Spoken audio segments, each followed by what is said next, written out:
Hey guys, if you are transferring files from one folder to another or one drive to another and found that it seems to always hang at around 99% for a few seconds before it completes to 100%, then follow this simple solution to fix it. It's a really annoying issue because usually files should transfer instantly, or if they are large files, the speed should be consistent and be done. But when it always hangs at around 99%, and makes you have to wait a few seconds for it to complete the last 1% to reach 100%, it really slows you down and becomes frustrating waiting each time. Here's an example of what I mean. See how I simply copy and transfer some files over to another folder or hard drive? And you can see it transfers very fast and smooth from 1 to 99%, but when it reaches 99%, it seems to take an extra 5 or more seconds to finish off the last 1% to complete it at 100. So here's the solution. Simply hit the Win key plus X on your keyboard.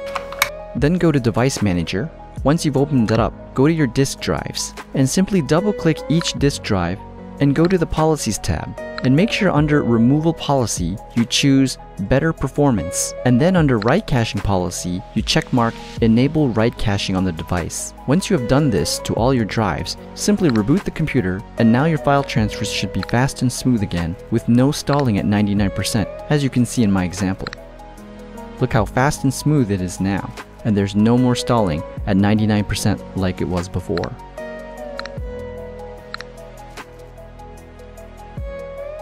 Just remember though, when you want to remove your device, if it's a USB or flash drive or external drive, use the safely remove hardware method before unplugging it, otherwise you could corrupt your files or damage the memory. Feel free to comment down below and I'll try my best to answer any questions. And if you found this video helpful, please don't forget to give a like, share, and subscribe for more. And until next time.